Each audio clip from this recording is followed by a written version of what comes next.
Hi everyone, so I'm going to try to be quick. Obviously, we're 1 week away from obviously the first start of the season. I'm excited, obviously, with everything going on, especially with fantasy and the Raiders. So I'm going to be quick and I'll show you my fantasy draft and how I did. Obviously, I was worried coming into this because the position makes a big difference. I picked three twice, and I will tell you both of the times that I picked third overall, both were different outcomes. I do like one more of my roster than the other, so I'll let you decide which one's my favorite and tell me what you guys did and how you did on. So obviously, I came into this with a bunch of mock drafts I did in the Sleeper app, and I noticed a trend every time I pick third overall, the wide receiver depth became minimum. So immediately I went first overall receiver because by the time the wraparound came to me, there was not a lot of options of really good quality second round receivers. So I ended up picking here in this draft CeeDee Lamb with my CeeDee Lamb, I picked CeeDee Lamb in my first. My second, I had a wraparound with Josh Jacobs, and then the back wraparound with Kyren Williams.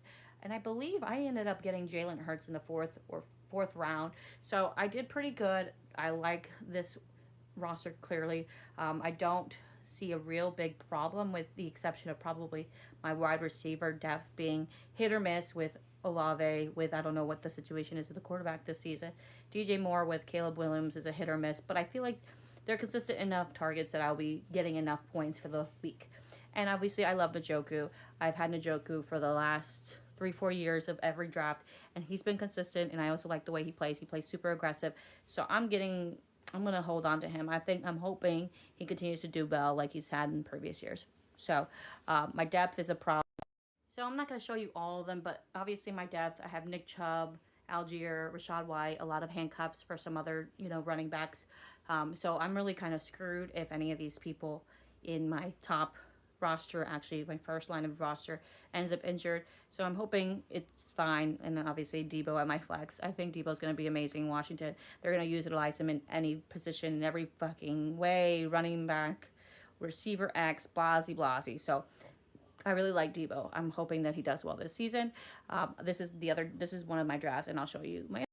So this one I was a little bit harder for me to draft because what I predicted, not predicted, but what I was hoping was wrapping around after the first pick did not wrap to me, and it made it very difficult as the third pick. So this is my other one. Okay, so I obviously picked oh, this is actually my first. This is my first round pick. The other one I picked third. This one I picked first. So first was a lot harder than third to pick, I noticed, because like I said, the wraparound took forever, and by the time I didn't have any option. So obviously, clearly, I chose Jamar Chase, number one overall, and then the wraparound became really hard because all the running backs that I was hoping that would fall to me, like Josh Jacobs, Kyrie Williams, Jonathan Taylor, were all gone. All of them were gone. So at this point, I really had only like Josh Allen, Lamar Jackson, both of which are great people, but to fall in your second and I need a running back, I didn't have a lot of options. So I chose Josh Allen. In the wraparound, I chose Kenneth Walker. Then again, I had Isaiah Pacheco come to me. Obviously, both of my running backs are injury prone, so I'm really much concerned of how well I'll be doing in that aspect. So, I mean, I had to do what I had to do, what was available to me, and the wraparound, I think I ended up having Debo. Again, I love Debo, so I like Debo a lot. So I picked up Debo and DK Metcalf. I think Metcalf is going to do great anywhere he goes. I think he's just going to get a better um, offensive play use than he was in previous. So Seattle, because obviously with Seattle they didn't have really an offensive line. So Pittsburgh being in there, I think he's going to have a really great time. Not great time, but like a better chance of PPR points this year around than the last. And again, Njoku.